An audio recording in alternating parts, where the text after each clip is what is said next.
सत्संग को मिलना, सत्संग का समझना ये बहुत कठिन है। पहली तो बात, सत्संग सुनाने वाले नहीं मिलेंगे, सबसे बड़ा काम यह है, सुनाने वाले नहीं मिलेंगे। अब आप कहो कि सुनाने वाले दिन भर में हम 20 ढूंढ दें, तुम खाली कह दो हम करवाई है प्रोग्राम, तुम मात्र खुद ही फोन आने लगी हमारो करवा लो, हमारो करा लो। सुनाने वालों का मिलना मुश्किल है। हाँ, क्योंकि कथा सत्संग को सुनाने वाला अधिकारी चाहिए। अब तुमने कभी सोचे नहीं इस पर, हमारे पास इतनी बुद्धि नहीं कि अधिकारी होगा कैसे। अगर कोई काम का अधिकारी नहीं, वो काम करता, उसे फल मिलेगा। जैसे तुम लोग गांव का प्रधान चुनते हो, अब अंगूठा टेक तुमने चुना, सब लोग चुन लेते हैं। कभी कभी ऐसा हो जाता है भाई अंगूठा लगा लेते हैं, और उनका नाम गिरधारी बनवारी कुछ भी है। अब उसी गांव में, तुम्हारे गांव में दूसरे Girdhari Banwari MBBS degree BA MA करे वाले हो, और अगर तुम्हारा कोई कागज बनना है, दस्तखत होने हैं, तुम सोचो जो तो अंगूठा टेका कुछ ना मालूम, जो पढ़े लिखे इनके अंगूठा का दस्तखत करवाई नहीं, हमारी फाइल पास हो जाएगी? नहीं होगी। वो पढ़ा लिखा कितना भी हो, बड़ा आदमी कितना भी हो, लेकिन अगर उसके दस्तखत तुमने करा लिए तो तुम्हारी फाइल पास नहीं होगी। और जो, क्योंकि वो प्रधान के दस्तखत करने के अधिकारी नहीं है, और ये दस्तखत करने के अधिकारी है। ऐसे ही हमें पहले बात सुनने का भी अधिकार प्राप्त होना चाहिए और सुनाने का भी प्राप्त होना चाहिए। दोनों बातें हैं। तुम लोग यहां सुनने आए हो, और अगर इस बात को सुनने के अधिकारी पहले नहीं बनोगे तो तुमको उसका कोई लाभ या मिलेगा? भाई बताओ, मिल जाए? और अगर अधिकारी बन गए तो तुम झगड़ा भी कर सकते हो।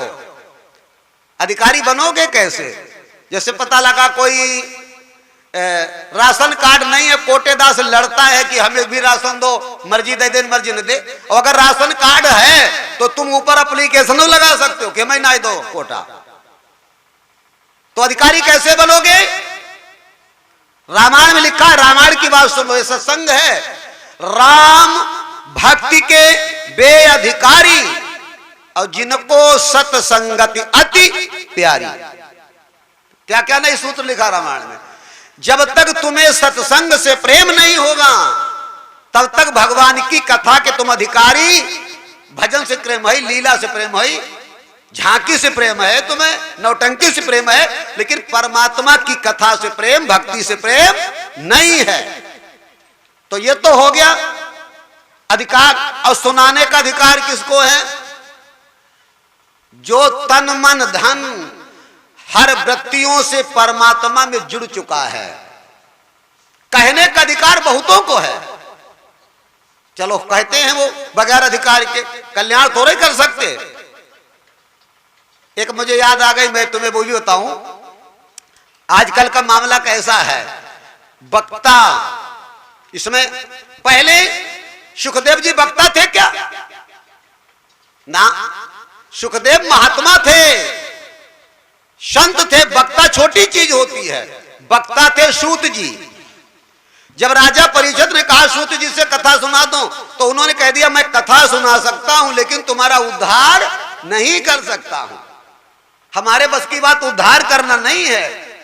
और जब सुखदेव जी को पता लगी तो उन्होंने कहा कथा सुनो या न सुनो, मैं तुम्हारा उद्धार, अगर तुमने मेरी बात ध्यान से सुनी, मानी, तो तुम्हारा बेड़ा पार। तो कौन बड़ा हुआ? महात्मा बड़ा हुआ, संत बड़े हुए। अब आज का मामला ऐसा है, एक समय एक गांव में भैया रह रहे थे, तो उन्होंने 2-4-6 महीना साल भर बड़ा मेहनत की, और मेहनत करने के बाद में उन्होंने कहा कि अब हम भंडारा करेंगे। भाई योजना बनाता पहले से ये भैया लड़का को मुंडन कराएंगे, तो कार्य कितने दिन से सोचा होगा। तो उन भैया ने भाई विचार किया, अब विचार करने के बाद में सारी व्यवस्था बनाई, और बनाने के बाद में जिस दिन तारीख को भंडारा होना था, नाई ठाकुर को बुलाया, कहा जाओ और 2-4 गांव में तुम कह के आओ कि उनके यहाँ भंडारा है और नर नारी सब आएंगे, बच्चे आएंगे, 2 दिन तक किसी घर में चूल्हा नहीं जलेगा, इतना भारी भंडारा करेंगे। तो वो नाई ठाकुर कहने पहुंच गए सब जगह। 2 गांव दूर पहुंचे, वहां एक भैया कोई ऐसे थे, तो उनसे भी कहा भाई तुम भी आना। तो वो भैया क्या बोले, देखो भाई नाऊ ठाकुर जो भंडारा करने जा रहे हैं हम उनको तो जानते नहीं, हमारा उनका कोई आमना सामना नहीं, मेल मिलाप नहीं, और तुम हमसे कह के जाते हो, और हम आ गए अपने बच्चा परिवार लेकर, अगर कहीं उसने खाना न खिलाया तो तुम खिला दोगे? तब नाऊ ठाकुर बोले हम खिलाए थोड़े पे ही, हम खुद ही उन्हें के सहारे हैं। कह फिर तुम कहत का है, कहीं हम खाली कहत घूमत बस की हमारे कुछ ना है, वो खवाई दे तो खाई लियो और न खवावे तो ये नाई ठाकुर क्या हुए, वक्ता, जो उधर से आदेश मिला उसे बक दिया। पहले वो घूमते घूमते उसी गांव से निकला, तो फटी हुई कमीज गंदी गंदी और गंदा गंदा गमछा और दाढ़ी आड़ी बनी नहीं, एक आदमी बैठा था, उधर से वो निकल पड़े। तो चर्चा होने लगी इस गांव में भंडारा है, कहां है, अब वही आदमी भंडारा करवाने वाला है। दाढ़ी आड़ी बनाई नहीं पाई, कपड़ा पड़ा अपने गांव खेत में बैठे रास्ता किनारे, कहीं हमने सुनो है भंडारा है, नाई ठाकुर खबर कर रहे थे पूरे परिवार बच्चे से आना, तो तमाक से बोला आना। का हमने नाई ठाकुर पूछा तुम खिला दोगे, तो उसने तो मना कर दिया। अच्छा तुम बताओ, तो बोलो तुम आइयो, नातेदार रिश्तेदार लाइयो, 10 20 50 और लाइयो, हम सबका खवाई देंगे। तो वो बड़ा गौर से देखने लगा, ये बक्ता नहीं है, ये करता है, क्योंकि इसने मेहनत करके मजदूरी करके पहले खिलाने के लिए भोजन इकट्ठा किया है। ऐसे ही आज वक्ताओं का हाल है। कर्ता संत होते हैं, वो भजन करते हैं, ध्यान करते हैं, सुमिरन करते हैं, जप करते हैं, सत्संग करते हैं, तो उनके पास में तपस्या का बहुत बड़ा धन होता है जिसके द्वारा वो उद्धार करते हैं। और वक्ता के पास कुछ नहीं है, वो बक देता है, वो तुम्हारे घर रोटी खाई लई को अपने घर खाई फिरी। तो कौन बड़ा हुआ, कर्ता बड़ा हुआ या वक्ता बड़ा हुआ? कर्ता, कर्ता से बड़ा कोई नहीं है, वो करने वाला है। तो सुखदेव जी करता है, आज राजा परीक्षित को उद्धार करने जा रहे हैं। अब आई समझ में कि नहीं?